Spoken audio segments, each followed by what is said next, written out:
The PlayStation 5 isn't just a console, it's a gateway to some of the most mind-blowing, unforgettable gaming experiences out there. Whether you're chasing gods, solving ancient mysteries, or exploring gorgeous open worlds, these 15 games will leave you stunned, and maybe a little jealous if you don't own a PS5 yet. Before we jump in, make sure you hit that subscribe button so you don't miss more gaming lists like this. Alright, let's get into it.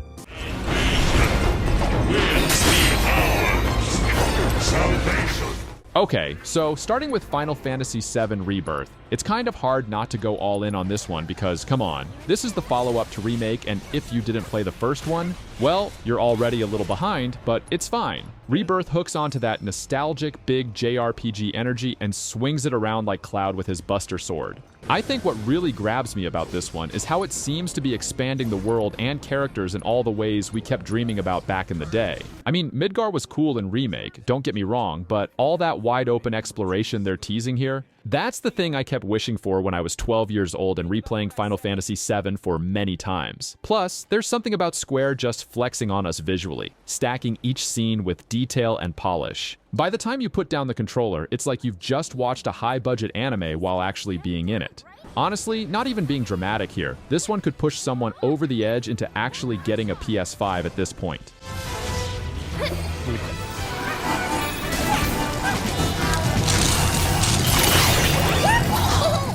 Now let's talk about Astro Bot. I know at first glance it's just a cute little mascot platformer, right? Nope, because this game's doing far more than it has any right to. They designed it as basically a tour for the PS5, but when you actually pick up the controller, it's unreal how creative it gets. The way this game uses the DualSense controller features isn't, oh, that's neat kind of good. It's jaw-dropping.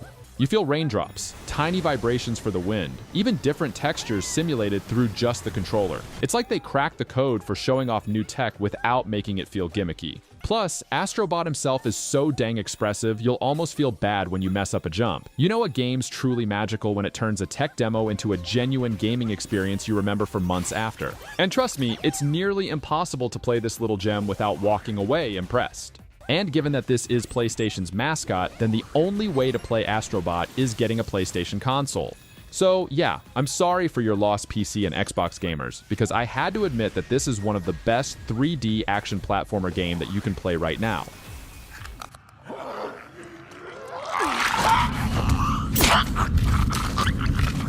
Alright, moving into The Last of Us Part 2. Look, you've probably heard all the debates at this point. The thing is, whether you're fully sold on the story's twists or not, this game's got weight. The kind of weight you feel in your chest during a silent moment or a tense fight in the rain. Everything here feels personal, like it's not just Ellie out for revenge. I mean, yeah, it is, but it's you too. Standing in her battered shoes, making decisions that feel so raw you sometimes hesitate. That's what Naughty Dog does. They pull you into these hyper-detailed environments, throw you into brutal situations, and somehow make you care about people on both sides. And can we just take a moment to appreciate the pure artistry here? Lighting, sound design, the smallest facial animations. There's a reason people still talk about this one, years after release. And let's face it, even if you've got doubts about the story, the stealth and combat mechanics are so tight it's impossible not to enjoy yourself.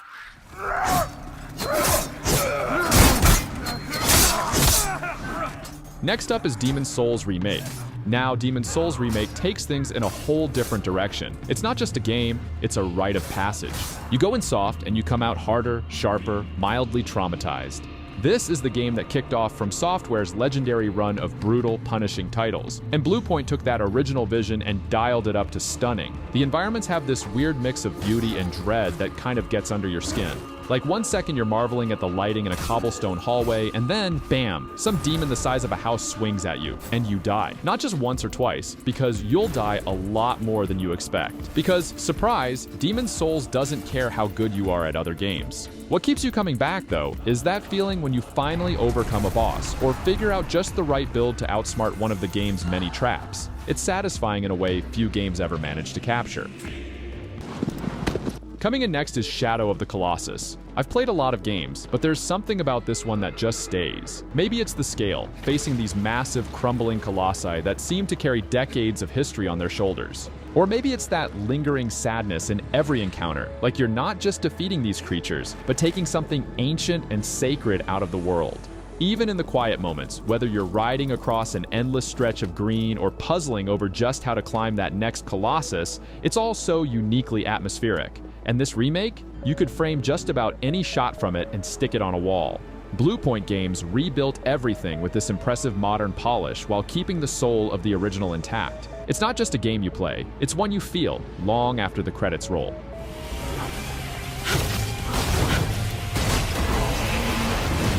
Next up is another beast, Stellar Blade. This one gives Major Nier Automata energy vibe, but it's got its own flavor.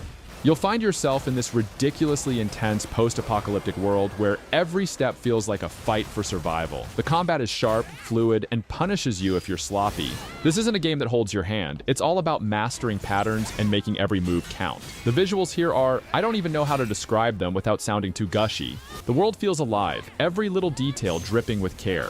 It's like you can see the effort poured into crafting every shadow, every enemy design, and every insane boss you'll face. Now, the story is one you can't just skim over. It's got that intense emotional pull where you actually care about what's going on. And hey, it's an exclusive game for a reason. It feels like the kind of experience the PS5 was built to handle.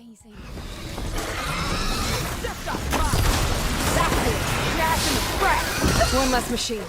This next one was also a PlayStation exclusive and was recently ported to PC. This is Horizon Forbidden West. Okay, so picture this. It's a world where massive mechanical beasts roam wild, and you, as Aloy, are just out there taking them on like it's no big deal. Except it is a big deal, because holy hell, those fights are insane. Horizon Forbidden West isn't just about beating up robot dinosaurs, though. It's about exploring this stunning, post-apocalyptic landscape that makes you stop and just stare. Lush forests, red sand deserts, snowy peaks, all rendered so gorgeously it's like a playable postcard. That's what you get. Now, the story hits hard too. Aloy's journey here feels personal, like she's not just some overpowered protagonist. You see her grow, make tough choices, and deal with stuff that feels grounded even in this crazy world. And speaking of world, the game offers a lot of side quests too. And guess what? These aren't your usual fetch this or kill that filler. Every single one feels meaningful, like it's tied to the world in a real way. The PS5 makes this even better with quicker load times. And let's just say you're not truly experiencing Aloy's adventure unless you've got that DualSense controller humming in your hands.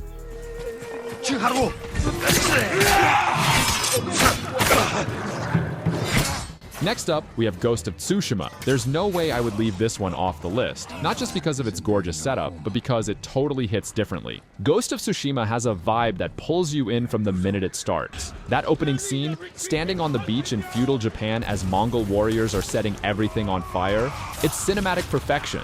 The world here is, I don't even know how they nailed it this hard. Japan's landscapes are captured so beautifully, you feel like you're on a postcard tour of the countryside, except someone handed you a katana and told you to fight for freedom along the way.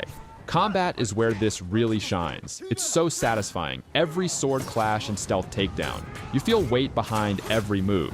Then we have the emotional weight of Jin's journey that just feels so impactful.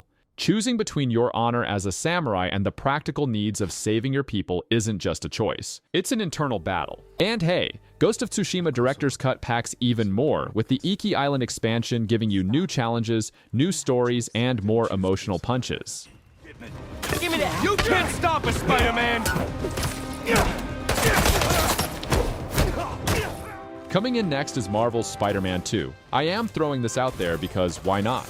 If you ever wanted to web swing through New York as both Peter Parker and Miles Morales, now's your chance. Marvel's Spider-Man 2 doesn't just let you play as two heroes, it weaves their stories together so seamlessly that you forget it's even supposed to be two separate characters. And because of this, the gameplay becomes slicker than ever. Every fight's got that electric buzz where you're juggling enemies midair, pulling off combos that look straight up cinematic.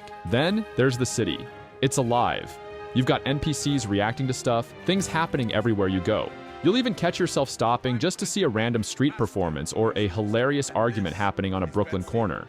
And let's talk villains. Without spoiling too much, let's just say you're gonna get a taste of some of Spidey's biggest big bads. And these aren't just throwaways, they've got depth. It's not all punching and webbing, it's emotional, it's heavier, and with the hardware power of PS5, yeah, swing through New York on last gen and tell me it even compares.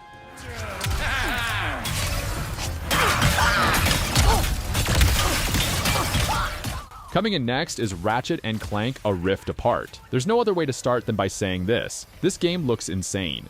It's like Pixar decided to make a playable movie and said, yeah, let's push the visuals till your eyeballs explode. Rift Apart doesn't just look good, it feels good. Like the kind of game where even basic movement, jumping, dashing midair, swinging between rifts, makes you feel ridiculously cool. Plus, the dimensional rift mechanic is kind of witchcraft. One second you're in a bombed out city, the next you're swinging into some alien jungle with robot pirates and neon mushrooms. It never gives you a chance to breathe in the best way possible. Then there's Rivet. She's a total scene stealer. If you've played the older Ratchet games, it's like the series grew up and leveled up all at once. The game's both comfort food and a gourmet 5-star dinner. You need to play this. And honestly, I think Rift Apart justifies all the hype that surrounds the PS5. The hardware lets the whole rift swapping thing work like real magic. Instantaneous, no load times, no awkward pauses. It makes you realize this game cannot exist anywhere else. This one's a no-brainer.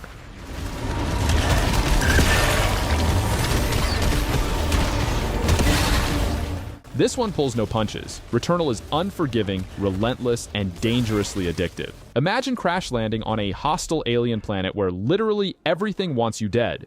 Every step feels wrong, every noise is a threat, and every time you think you're starting to get the hang of things, boom, it runs you straight into a wall. And then you do it all over again. That's the kicker, right? That's the loop. Die, return, repeat. And somehow it never feels repetitive. Well, that's because the combat is straight up surgical. Guns that feel so good you don't want to stop firing, movement that makes you feel like some sci-fi ninja, and enemies that'll keep you on the edge of your chair. The game's roguelike structure makes every run fresh. You're not just replaying the same thing with minor tweaks. It's new. The game also has this audio design that is borderline unsettling. You hear whispers, distant roars, and eerie melodies that make the alien world feel like it's alive, and also like it hates you. Returnal's a massive commitment though. You're gonna die, you're gonna fail, and it can feel like a cruel slap in the face. But you get back up because the adrenaline just doesn't let you stop.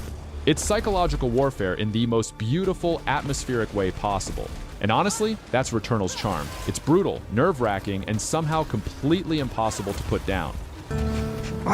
This must be the squirrel that tends the world tree. That delectable aroma. Could it be? Next up is God of War Ragnarok. Right, let's just blast the door down with this one. Have you ever experienced a game that feels like a gut punch, a warm hug, and an epic symphony all at once? That's God of War Ragnarok. We're talking end-of-the-world drama, gods throwing hands, and enough raw emotion to make you sit on the pause screen for a moment just to process it all. Kratos and Atreus are back, and this time, things feel bigger. Not just in the literal sense, though let's be real. Fighting Thor and Freya is about as bigger as it gets, but in the quieter moments too. The father-son dynamic has grown. It's deeper now, messier, and the combat, well, let's just say I spent hours mastering every move, switching between the Leviathan axe and those blades of chaos as though my life depended on it. Because sometimes, especially in some of those boss fights, it really does. It's one of those games that grabs you from the prologue and doesn't let go. Even the side quests feel essential. There's so much history and world building here that skipping anything feels like sacrilege. Similar to other exclusive PlayStation games, this game is also now available on PC. However, there's something that really feels good when playing it on PlayStation, especially with the controller vibrations that come with every move and action.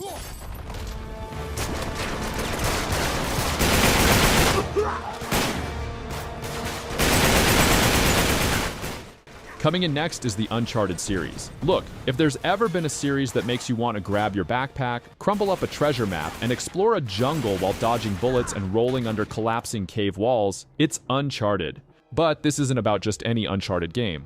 We're talking about the Nathan Drake experience, start to absolute finish. Since not all of the Uncharted games have been ported to PC, if you want to experience the full adventure, a PlayStation console is a must. What we have now is the Nathan Drake Collection, where you can play Uncharted 1, 2, and 3 remastered. And of course, you can also play the final part, Uncharted 4: A Thief's End, on PS5. This one is like rewatching the Indiana Jones trilogy, but with more chaos and a protagonist who loves quipping under pressure. The controls are streamlined beautifully, especially compared to the PS3 versions. It's smoother, faster, and every gunshot, grapple, and explosion feels fresh, even all these years later. If you only snagged Uncharted 4 or caught a little of the legacy action on PC, trust me, this fills in all the gaps. Every story beat, leap of faith, ancient ruin feels earned. And as I mentioned earlier, it's all playable on the PS5. That's the whole point of this, right? Up next is Ghost of Yotei. Sucker Punch had all of us hooked with Ghost of Tsushima, so when I saw the reveal of Ghost of Yotei, let me tell you, I replayed that trailer many times, because this one seems to have its samurai energy through the roof as well. All we know is there's a new protagonist, a woman, which immediately changes the dynamic. She looks fierce, calculating, maybe even a little more rough around the edges compared to Jin's quiet honor. And I mean, look, we don't have all the details yet, but I can already feel this taking that Tsushima DNA and layering something new onto it. The visuals in the trailer is stunning. It's like a painting come to life, with that ethereal wind blowing through red and yellow canopies while cascading sword clashes echo in the background. And for the combat, they didn't show much actual gameplay, but I don't need them to. I trust Sucker Punch. They nailed the mix of precision and brutality in Tsushima, and I've got no reason to doubt they'll do it again. But yeah, I'm a little cautious when a sequel switches main characters because it can go sideways, right? But here's the thing. When devs know why their first game worked, they can expand in the right ways. It's really a bold move, and I am absolutely here for it.